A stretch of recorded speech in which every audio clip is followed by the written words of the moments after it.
आप कहते हैं कि कांग्रेस खत्म नहीं हो रही है, लेकिन कांग्रेस पार्टी और उसी इंदिरा गांधी के वारिस राहुल गांधी हैं, जिनको युवा नेता कहा जाता था, और वो पद के इंतजार में बूढ़ा हो गए। नहीं, बूढ़ा तो नहीं हुए हैं। कम से कम मोदी नरेंद्र मोदी से तो ज़्यादा बूढ़ा नहीं हुए हैं। आडवाणी को आप कह सकते हैं कि पद के इंतजार में बूढ़ा हो गए हैं। लेकिन इनकी तो अब शादी की उम्र भी निकल गई, अब तो इनके बाल दाढ़ी पक गए हैं। अब शादी तो करना नहीं करना उनका व्यक्तिगत है। अटल बिहारी वाजपेयी ने कभी शादी नहीं की। राजकुमारी कौल के साथ बिना शादी के रहते थे। लेकिन क्या अब राहुल गांधी को युवा नेता कहा जा सकता है उनकी उम्र के हिसाब से? देखिए, युवा नेता तो भारत सरकार की जो युवा नीति है उसमें सिर्फ वो एकदम परिभाषित है। 18 साल से 35 साल तक के लोगों को ही युवा कहा जाता है। भारत टूटा हुआ कहाँ है कि उसको जोड़ने का पद यात्रा किए थे? ये मजाक है क्या? नहीं, टूटा हुआ नहीं है, लेकिन तोड़ने की कोशिश की जा रही है। जो भाजपा की नफरती राजनीति है, नरेंद्र मोदी और अमित शाह की, जो हर चीज को हिंदू मुसलमान का करके ये लोग तोड़ना चाह रहे हैं। तो ये लोग प्रधानमंत्री कौन बने? तो बांटने का तो जो भी जिम्मेदारी होगा, whole and soul Nehru ji और गांधी जी पर आएगा। आरएसएस पर कहां से जिम्मेदारी है? क्योंकि प्रधानमंत्री तो नेहरू जी बने और महात्मा गांधी सपोर्ट किए देश बांटने का और प्रधानमंत्री बनने का, दोनों चीज का। नहीं, देश बांटने के लिए एक तो बहुत हद तक मोहम्मद अली जिन्ना जिम्मेदार थे।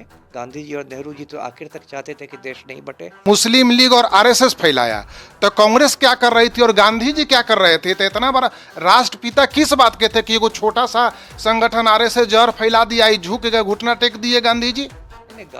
और यदि पूरे माहौल के लिए तो आरएसएस और मुस्लिम लीग। आरएसएस ने हिंदू सांप्रदायिकता को बढ़ावा दिया। अभी कल 4 राज्यों की जो गिनती हुई वोटों की, उसमें 3 राज्य में बीजेपी ने जबरदस्त रूप से जीत हासिल की, प्रचंड बहुमत से, और तेलंगाना में भी उसका वोट परसेंटेज डबल हो गया। अब तो लगता है कि कांग्रेस अपने समाप्ति की ओर जा रही है। आप क्या कहेंगे सर? 4 राज्य का जो वोट का काउंटिंग हुआ कल, उसमें 3 राज्य में बीजेपी का जबरदस्त जीत हुआ भारी बहुमत से, और तेलंगाना में भी उसका वोट परसेंटेज डबल हो गया। क्या कहेंगे आप कांग्रेस पार्टी के ऊपर? देखिए, कांग्रेस पार्टी का तो बार बार लोग कहते हैं कि खत्म हो जाएगी, लेकिन कांग्रेस पार्टी खत्म होती नहीं है। मुझे याद है जब हम लोग छोटे हुआ करते थे, सन 77 में इंदिरा गांधी की बहुत बुरी तरह हार हुई थी और जनता पार्टी की सरकार बनी थी। इमरजेंसी वाले जो चुनाव हुए थे उस समय भी लोगों ने कहना शुरू किया तब तो कांग्रेस खत्म हो गई, लेकिन कांग्रेस खत्म होती नहीं है। अभी देखिए, भारत में 29 राज्य है। 4 राज्यों में क्या हुआ उससे आप नहीं कह सकते हैं। तब तो कुछ लोग आप कहते हैं कि कांग्रेस खत्म नहीं हो रही है, लेकिन कांग्रेस पार्टी और उसी इंदिरा गांधी के वारिस राहुल गांधी हैं, जिनको युवा नेता कहा जाता था, और वो पद के इंतजार में बूढ़ा हो गए।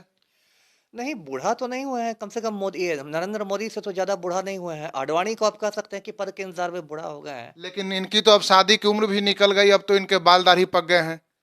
अब शादी तो करना नहीं करना उनका व्यक्तिगत है। अटल बिहारी वाजपेयी ने कभी शादी नहीं की। राजकुमारी कौल के साथ बिना शादी के रहते थे। लेकिन क्या अब राहुल गांधी को युवा नेता कहा जा सकता है उनकी उम्र के हिसाब से? देखिए, युवा नेता तो भारत सरकार की जो युवा नीति है उसमें सिर्फ वो एकदम परिभाषित है। 18 साल से 35 साल तक के लोगों को ही युवा कहा जाता है ना? तो उस हिसाब से तो युवा नेता, और उनको बस युवा में रखना ही नहीं, वो तो पूरे राष्ट्रीय स्तर के नेता है। तो उनके साथ युवा भी हैं, महिलाएं भी हैं, बुजुर्ग भी हैं, बच्चे भी हैं। खास के जो उन्होंने भारत जोड़ो पदयात्रा की, जो कन्याकुमारी से कश्मीर तक की पदयात्रा थी, और जितना बड़ा रिस्पांस मिला उनको, उसके बाद तो राहुल गांधी का कद बहुत ज़्यादा बढ़ गया। तो भारत टूटा हुआ कहाँ है कि उसको जोड़ने का पद यात्रा किए थे? ये मजाक है क्या? नहीं, टूटा हुआ नहीं है, लेकिन तोड़ने की कोशिश की जा रही है। जो भाजपा की नफरती राजनीति है, नरेंद्र मोदी और अमित शाह की, जो हर चीज़ को हिंदू मुसलमान का करके ये लोग तोड़ना चाह रहे हैं। ये लोग हिंदू मुसलमान करके तोड़ना चाह रहे हैं। देश अभी तक तो बटा नहीं, आजादी के बाद बटा तो कांग्रेस के ही रीजन में था। जब 1947 में देश बटा, वह तो हिंदू मुस्लिम के आधार पर ही देश बटा था, इधर हिंदू उधर मुस्लिम। तो वो बांटने का काम तो कांग्रेस के रीजन में हुआ। बीजेपी तो कभी देश बांटी नहीं है ना। नहीं, उस बांटने में भी जो बीजेपी की जो पितरी संस्था है आरएसएस, आरएसएस की बहुत बड़ी भूमिका थी। आरएसएस का 1925 में ही गठन हुआ था और देश में आरएसएस ने एक सांप्रदायिकता का जहर घोला था। इसलिए जब महात्मा गांधी की हत्या हुई तो सरदार पटेल जो गृह मंत्री थे उन्होंने तुरंत आरएसएस को प्रतिबंधित कर दिया था, क्योंकि आरएसएस ये तो मुद्दा भटकाने वाला बात हुआ। आरएसएस क्या किया इससे लेना देना नहीं है। जब देश बटा तो देश को बांटकर प्रधानमंत्री कौन बने? तो बांटने का तो जो भी जिम्मेदारी होगा whole and soul Nehru ji और गांधी जी पर आएगा। आरएसएस पर कहां से जिम्मेदारी है? क्योंकि प्रधानमंत्री तो नेहरू जी बने और महात्मा गांधी सपोर्ट किए देश बांटने का और प्रधानमंत्री बनने का, दोनों चीज का। नहीं, देश देश बांटने के लिए एक तो बहुत हद तक मोहम्मद अली जिन्ना जिम्मेदार थे।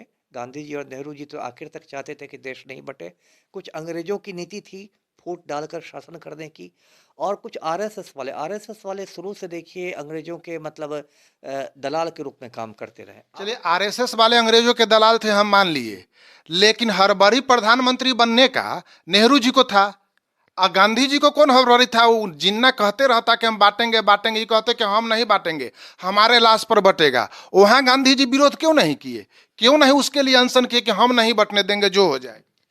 देखिए उस समय की जो परिस्थितियां ऐसी थी, गांधी जी ने तो सांप्रदायिकता को रोकने की बहुत कोशिश की, लेकिन आरएसएस और मुस्लिम लीग ने जिस तरह से ये हिंदू मुस्लिम का जहर घोल दिया था, उधर मुस्लिम लीग था, इधर आरएसएस था, और इन लोगों ने जो हिंदू मुस्लिम का जहर फैला दिया था, वो उस जहर के वजह से भारत का विभाजन हुआ। तो हिंदू मुस्लिम का जो हर मुस्लिम लीग और आरएसएस फैलाया, तो कांग्रेस क्या कर रही थी और गांधी जी क्या कर रहे थे? तो इतना बड़ा राष्ट्रपिता किस बात के थे कि एगो छोटा सा संगठन आरएसएस जहर फैला दिया, झुक गए, घुटना टेक दिए गांधी जी? नहीं नहीं, गांधी जी को राष्ट्रपिता इसलिए कहते हैं क्योंकि उन्होंने इस देश की स्वाधीनता संग्राम का नेतृत्व किया, है ना। जब ने आप ही कह रहे कि नेतृत्व किया, तो बटा देश तो उसके लिए भी जिम्मेदार ही ना होंगे?